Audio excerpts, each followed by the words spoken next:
السلام علیکم ناظرین، ایکسپلور کشمیر کے ساتھ میں ہوں آپ کا میزبان راشد یعقوب خان۔ ناظرین، آج ہم بانی آزاد کشمیر غازی ملت سردار محمد ابراہیم خان کے شہر راولہ کوٹ میں موجود ہیں۔ راولہ کوٹ شہر کا تاریخی پس منظر کیا ہے اور راولہ کوٹ شہر تعلیم، صحت اور ڈیولپمنٹ میں کہاں کھڑا ہے، آج راولہ کوٹ شہر کے حوالے سے پروگرام پیش کیا جا رہا ہے، ہمارے ساتھ رہیے گا۔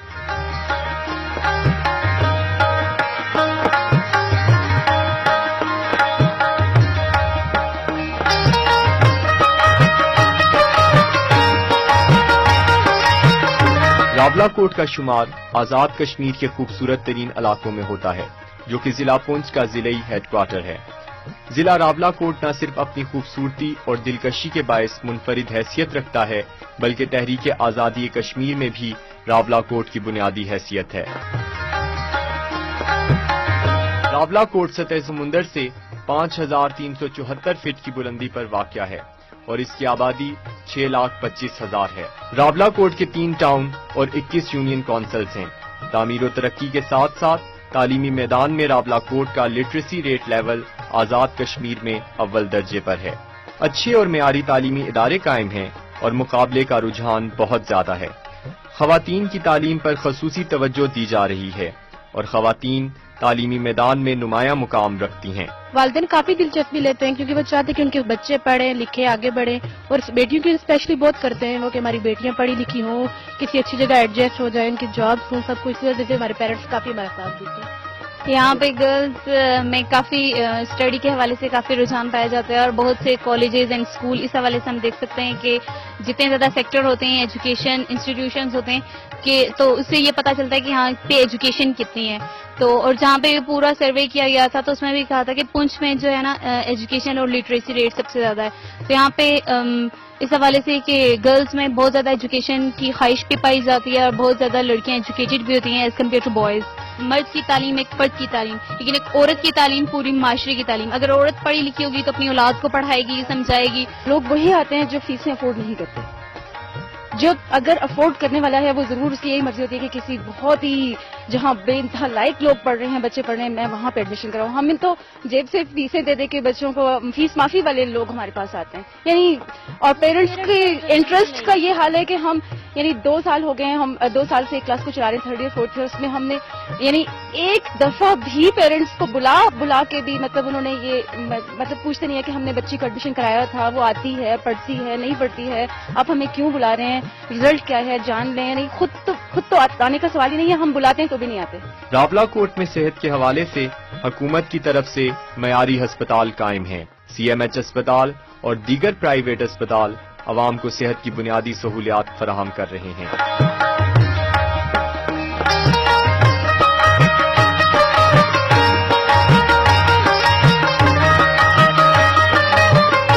شہر میں کرکٹ اسٹیڈیم اور ہاکی اسٹیڈیم بھی ہیں۔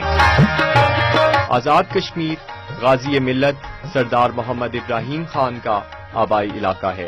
غازی ملت سردار محمد ابراہیم خان کا آبائی گھر راولہ کوٹ میں ہی ہے۔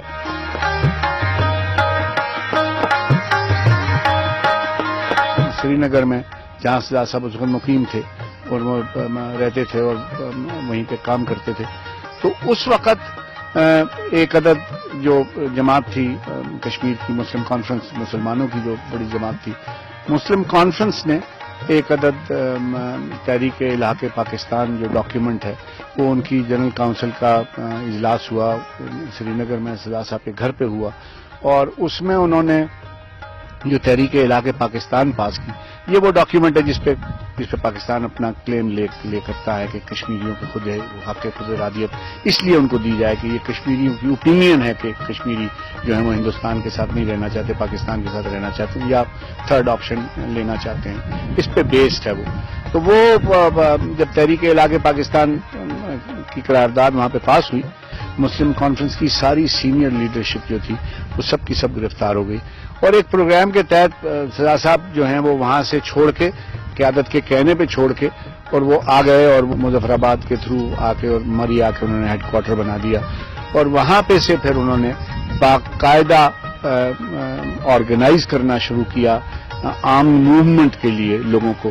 یہ جو ہیپننگ ہے سردار صاحب کے یہاں، اس سے پہلے بھی 1946 میں مہاراجہ جب آخری دفعہ راولہ کوٹ آئے تو ان کو سابق فوجیوں نے ایک سلامی پیش کی یہاں پہ گراؤنڈ میں. تو وہ کہنا یہ ہے, جنرل اوپینین یہ ہے کہ وہ مہاراجا کو تب سے بہت فکر شروع ہو گئی تھی کہ یہ اتنے ٹرینڈ فوجی ایک جگہ پہ موجود ہیں اور ان کو اگر مسلح کر کے کوئی ایک بغاوت کرنا چاہے تو وہ بڑی آسان ہو جائے گی. راولاکوٹ تعمیر و ترقی کے لحاظ سے باقی علاقوں کی نسبت قدرے بہتر ہے. راولاکوٹ کی خوبصورتی میں سرسبز و شاداب درختوں کا بنیادی کردار ہے. ہرے بھرے جنگلات وادی راولاکوٹ کے حسن میں بے پناہ اضافہ کرتے ہیں.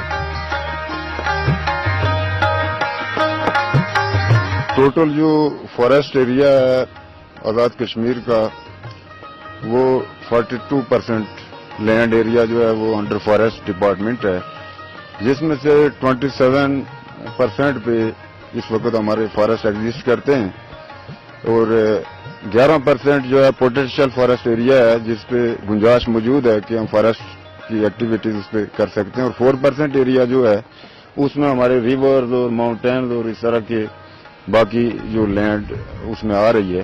جو 11% جو ہمارا پوٹینشیل فارسٹ ایریا ہے جس پہ ہم ڈفرینٹ ایکٹیویٹیز پلانٹیشن کی ایکٹیویٹیز کرتے ہیں, اس وقت تقریباً 450 ایکڑ جو ایریا ہے راولاکوٹ کی حد تک ڈسٹرکٹ پونچھ کی حد تک وہ ریفارسٹیشن ڈویژن اور ILM ڈویژن جو ہمارے ریفارسٹیشن کے پروجیکٹس ہیں ان کے تحت کام ہوا ہے. ٹری کور کے لحاظ سے اگر ہم دیکھیں تو جو پرائیویٹ فارسٹ لینڈز ہیں اس پہ پرائیویٹ لوگوں نے اپنے طور پہ یہاں جنگل اگائے ہیں اور ٹری کور جو ہے 90+% ہے ہمارے اس ڈسٹرکٹ پونچھ میں.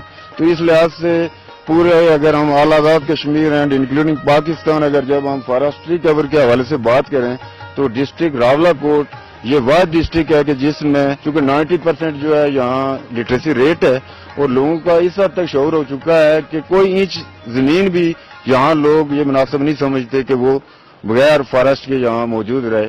تو جہاں تک فارسٹ ڈپارٹمنٹ کی اس ڈسٹرکٹ پونچھ میں پلانٹیشن کے حوالے سے نرسریز ہیں اور میجر نرسریز ہماری دوارندی کے مقام پر موجود ہیں ڈفرینٹ ڈپارٹمنٹس کی, جس میں ہم پلانٹس کو وہاں گرو کرتے ہیں, تیار کرتے ہیں, اور جب 1 ایئر اور 2 ایئرز کے جب وہ پلانٹس ہو جاتے ہیں تو پھر ہم وہ پوٹینشیل ایریا میں ان کو کیری کر کے جہاں گنجائش ہوتی ہے وہاں جا کر اس کو پلانٹیشن کرتے ہیں.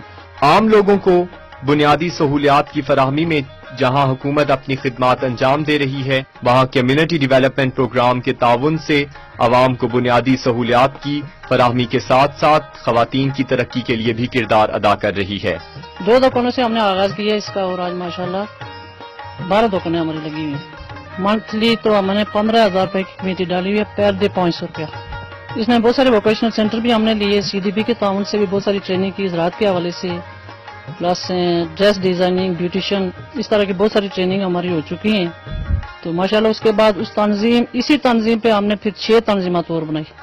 آزاد Jammu Kashmir community development programme basically دیہی مرد و خواتین کے لیے کام کرتا ہے اور ہم ان لوگوں سے کام کرتے ہیں جو دیہی سطح پہ منظم ہوں مرد و خواتین تنظیمات کی صورت میں. تو وہ لوگ تنظیمات کی صورت میں بیٹھ کے تو اپنے مسائل ڈسکس کرتے ہیں اور پروجیکٹس اپنے وہ آئیڈینٹیفائی کرتے ہیں اور قرارداد کی شکل میں ہمارے پاس آتا ہے وہ پروجیکٹ اور پھر ہم ان پہ کام کرتے ہیں. وہ دیہی سطح پہ پانی کی سپلائی ہو سکتی ہے, کوئی انکم جنریٹنگ چیزیں ہو سکتی ہیں, جیسے اس وقت ہم کھڑے ہیں وومن مارکیٹ دریک میں. تو یہ CDP نے ان لوگوں کے ساتھ تنظیمات کے ساتھ مل کے ان کو مائکرو کریڈٹ دیا. تو آج ماشاءاللہ جہاں 12 دکانیں جہاں دکاندار بھی خواتین ہیں اور گاہک بھی خواتین ہیں, تو یہ انکم جنریٹنگ ایک ایکٹیویٹی یہاں بنی ہے.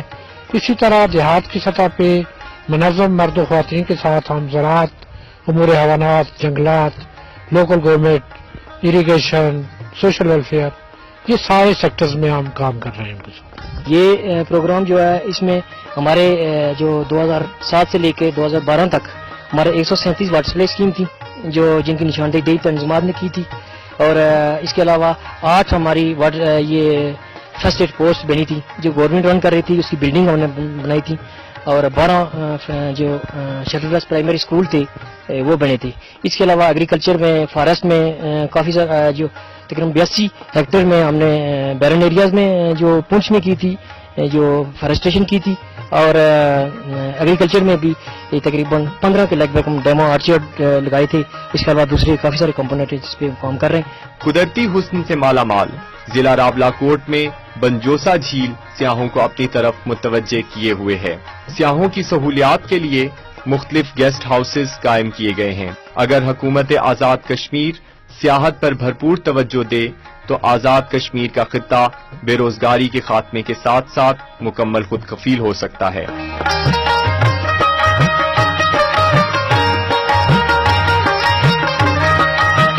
جب 47-48 میں یہ خطہ آزاد ہوا تو اس وقت یہاں کے لوگوں کی جو بود و باش تھی اور جو معاشی حالات تھے وہ انتہائی مفلسی کے دور میں سے لوگ گزر رہے تھے.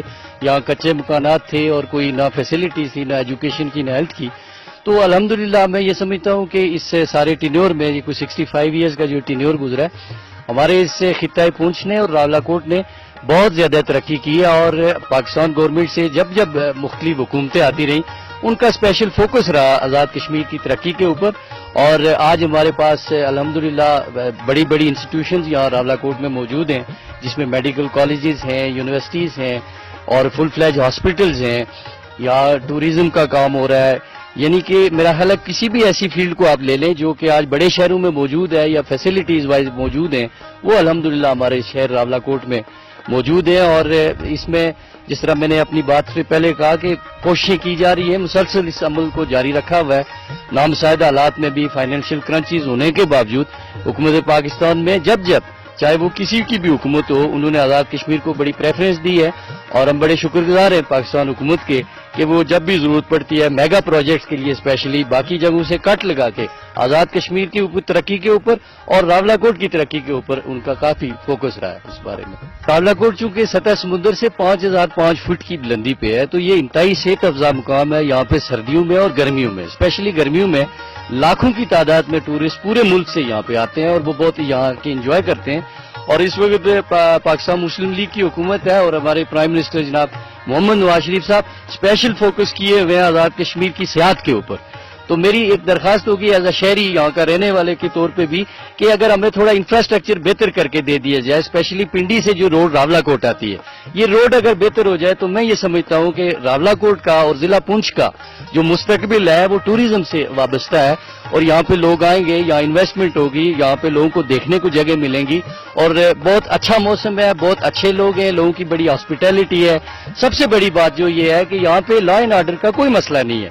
یہاں ہم بڑے سیکیور فیل کرتے ہیں. یہاں پہ پولیس بڑا اچھا کام کر رہی ہے، ہمارے ادارے بڑے وائبرنٹ ہے، پڑھی لکھی سوسائٹی ہے.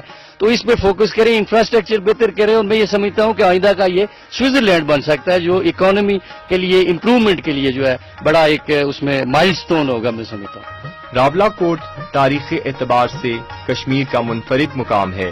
اس کے نظارے اور سرسبز و شاداب مناظر کو دیکھنے کے لیے ہر آنکھ بیتاب رہتی ہے. جب تحریک آزادی کشمیر تھی اس وقت تو یہاں راستہ ہی نہیں تھا، کوئی روڈ کا رابطہ نہیں تھا.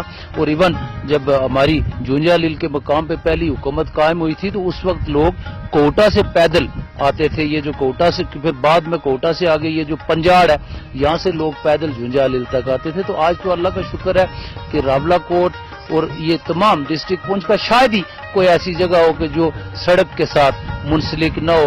اب اس سے اندازہ لگا لیں کہ جب تحریک آزادی کشمیر شروع ہوئی تھی 1947 میں آزاد کشمیر میں 6 ہائی اسکول تھے اور آج اگر آپ دیکھ لیں تو آزاد کشمیر میں کوئی 700 کے قریب ہائی اسکول ہیں. تو وہ اس اعتبار سے دیکھیں تو ہمارا سفر یہ 68 سال کا ہے، یہ میں سمجھتا ہوں بڑا انقلابی سفر ہے. اور یہ تعمیر و ترقی کے حوالے سے ہر اعتبار سے تعلیمی میدان میں تو اب راولاکوٹ اور اس وقت کے راولاکوٹ میں بہت فرق. اللہ کا شکر ہے کہ یہ جو دھرتی ہے راولاکوٹ پونچھ بلکہ اوور آل اگر ہم اس حوالے سے دیکھیں تو اس نے بہت بڑی شخصیات جن کا جنم یہاں ہوا اس میں سب سے پہلا نام میں سمجھتا ہوں کہ وہ صرف راولاکوٹ یا پونچھ کے لیے نہیں بلکہ پورے آزاد کشمیر کے لیے جو نام ہے وہ غازی ملت سردار محمد ابراہیم خان صاحب. وہ اسی جگہ پیدا ہوئے. ان کی تعلیم یہیں بنیادی ان کی جو تعلیم تھی یہاں سے 10 کلومیٹر دور ہورنا ہمارا ہائی اسکول ہے جہاں انہوں نے بنیادی تعلیم کی. پھر وہ آزاد کشمیر کے پہلے بارٹ لا تھے. اسی طرح اس کے علاوہ انہی کے سردار ابراہیم خان صاحب کے پوتے ہیں اس وقت جو جو سفیر تھے پہلے چائنا میں، پھر پاکستان کے مستقل مندوب رہے، وہ UNO میں پاکستان کے سفیر تھے، اس وقت بھی وہ پاکستان میں اپنی سروسز فراہم کر رہے ہیں، سردار مسعود خان۔ جی ناظرین، آج آپ نے راولہ کوٹ شہر پہ پروگرام دیکھا، اپنے میزبان راشد یعقوب خان کو راولہ کوٹ آزاد کشمیر سے دیجیے اجازت، اللہ نگہباں۔